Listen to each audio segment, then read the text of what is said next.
ఏంటి మమ్మీ, నీకు heart attack రావడం ఏంటి? నేను నమ్మలేకపోతున్నాను. అప్పుడు హాస్పిటల్ బెడ్ మీద, ఇప్పుడు ఈ బెడ్ మీద చూసుకోడా నువ్వు నమ్మపోతే ఎలా మ్యాగీ? లేదు, మమ్మీ ఏదో విషయం దాస్తుంది. అమ్మా అఖిల, అక్క ఇప్పుడు ఎలా ఉందమ్మా? పర్లేదులే నాయనా. భయపడాల్సింది ఏం లేదు, పెద్ద గండమే తప్పిందని భరోసా ఇచ్చి మరీ వెళ్లారు డాక్టర్ గారు. అంతా అమ్మవారి కృపా కటాక్షం. అవును నాయనా, అంతా తల్లి దయే. నాయనా, మీరోసారి గుడికాడికి పోయి రావాలి. ఈ ఏడు మనం గుళ్ళో జరిపించబోయే జాతరకు గాను అమ్మవారికి తొలిసారి సమర్పించి రావాలి. ఇప్పుడు నేనున్న పరిస్థితుల్లో బయటికొచ్చేలాగా లేను. అందుకే మీరు కాస్తెళ్ళి ఈ పనితో పాటు ఆ జాతర ఏర్పాట్ల గురించి పంతులు గారితో, గుడి యాజమాన్యంతో కూడా వెళ్లి మాట్లాడరండి. కృష్ణవేణి, పద్దు, మీరు కూడా నాయనతో పోయి రండి. అలాగే అక్క.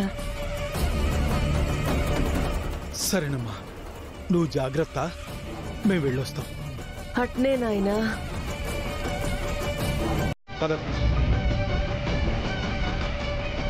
ఏమండి, మీరు ఫ్యాక్టరీకి వెళ్ళి ఆ కంపెనీ పనులేవో చూసుకోకూడదు? సరే అఖిల, జాగ్రత్త. అమ్మ మ్యాగీ, నువ్వు కూడా ఓసారి గుడికాడికి పోయి ఆ ఏర్పాట్ల గురించి ఏమైనా మాట్లాడితే బాగుంటుందేమో. మమ్మీ, అసలు నాకు ఇలాంటివి ఏం తెలుసని నేను వెళ్ళి అక్కడ ఏర్పాట్ల గురించి మాట్లాడతాను. నేను పార్లర్కి వెళ్ళాలి, నాకు చాలా పనులున్నాయి. Bye mummy.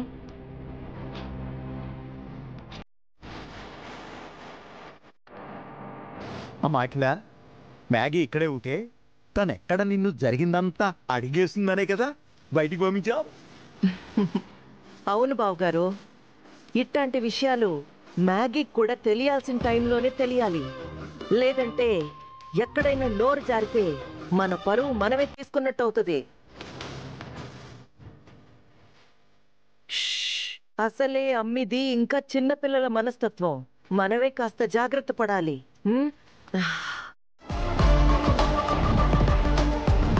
అఖిలాండేశ్వరి గారు నమస్కారం. ఏందబ్బి మాట పలకరింపు తీరు ఏదో మారుండాది, ఏంది విషయమో? అఖిలాండేశ్వరి గారు, స్ట్రైట్ గా పాయింట్కి వస్తాను. మీకు నాకు మధ్య గతంలో ఏ గొడవలైనా జరుగుండొచ్చండి, కానీ ఇప్పుడు వాటిని తవ్వుకుని మాట్లాడడం కరెక్ట్ కాదు.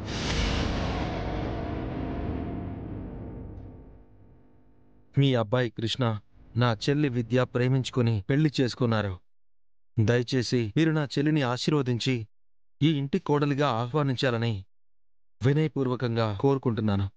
నువ్వు వినయపూర్వకంగా నా ముందిలా దండం పెట్టి మాట్లాడడం నాకు భలే బాగుండదు వెంకీ. కానీ నువ్వు మాట్లాడిందేం నాకు అర్థం కావట్లా. నా కొడుకేంది, నీ సెల్లి ఇంటి కోడలేంది?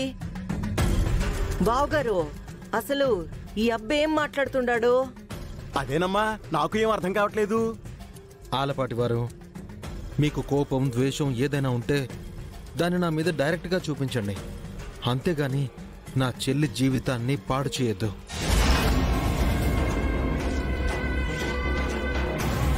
నేనెవర్నబ్బి నీ సెల్లెలి జీవితాన్ని పాడు చేసేదానికి?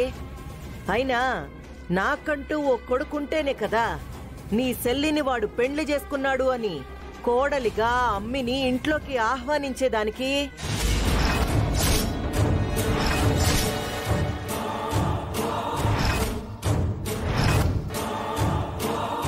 ఆలపాటి వారు, ఏం మాట్లాడుతున్నారు? మీకు కొడుకే లేడా? ఇలా మీరు చెప్తే నేను నమ్మేయాలా? అరే, ఉన్న విషయం చెప్తా ఉంటే నమ్మేయాలా అని నన్నడుగుతావేందబ్బి? అమ్మా, దీనిలో రాసిన మందులన్నీ తీసుకొచ్చాను. బావగారు, ఇదిగోండి. కొడుకంటూ ఉంటేనే కదా అన్నారుగా, ఆ మాట ఇప్పుడు చెప్పండి. ఇప్పుడేందబ్బాయ్, ఎప్పుడైనా చెప్తాను. నాకసలు కొడుకాడుండాడు?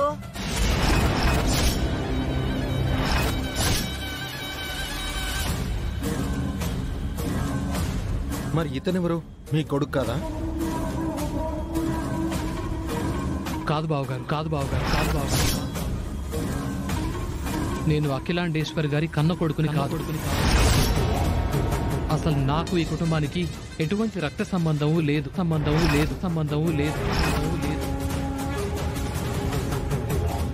బావగారు, మీరు వీడిని అమ్మ అని పిలిచారు? అమ్మా చూసావా, బావగారు వాళ్ళు నన్నుగా కోరుకుంటున్నారు, కానీ ఈ ఇంటి వారసుడిగా కాదు. చాలా స్వచ్ఛంగా నా గురించి ఆ కుటుంబం వాళ్ళు ఆలోచిస్తున్నారమ్మా. అవును వినయ్, నాకు ఈ విషయంలో ఓ స్పష్టత వచ్చుండాదిప్పుడే. చాలా మంచిదప్పి. ఇంకేంది, రేపో మాపో నా కోడల్ని ఈ ఇంటికి ఆహ్వానించడమేగా తర్వాయి. అఖిలమ్మ, అర్థమైనది బావుగారు. మీరేం అడుగుతా ఉండారో, దేనికైనా ముహూర్తము సమయము అన్నీ చూసుకోవాలి కదా అని. అట్నే చూసుకుందాము. ఎట్టాగు 2 రోజుల్లో ఊళ్ళో జాతరుండాది. ఆ జాతరకి నా కోడలి కుటుంబాన్ని ఇంటికి పోయి నేనే స్వయంగా ఆహ్వానిస్తాను. ఆ తర్వాత ముహూర్తాలేవో చూసుకుని అమ్మిని కుడికాలు పెట్టించి ఇంటి గడపలోకి ఆహ్వానిద్దాము. ఏంది వినయ్, ఏమంటావు? అలాగేనమ్మా. థ్యాంక్ యూ సో మచ్ అమ్మా. వినయ్, ఈ విషయం అప్పుడే ఎవరితోనూ అనమాక. జాతరలో అమ్మవారి సమక్షంలో అందరి ముందు చెప్దాం. కొంచెం సర్ప్రైజింగ్ గా ఉంటది కదా. అలాగేనమ్మా, నేనెవరితోనూ చెప్పను.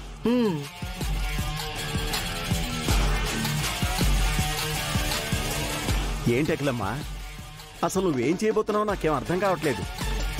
ఆ వెంకీగాడి చెల్లెల్ని నీ కోడలిగా ఒప్పేసుకుంటావా ఏంటి? ఎట్టా ఒప్పుకుంటాను బావుగారు. జాతరకి మేకపోతుల్ని ఊరేగింపుగా తీసుకొచ్చేది అమ్మోరి పేర బలిచ్చేదానికే కాని బంధుత్వం కలుపుకుని నెత్తిన కూర్చోబెట్టుకునేదానికి కాదు. ఈ జాతర నా రాజకీయ భవిష్యత్తుకి పునాది కావాలా. అట్నే ఆ వెంకిగాడి సెల్లి బతుక్కి సమాధి కావాలా.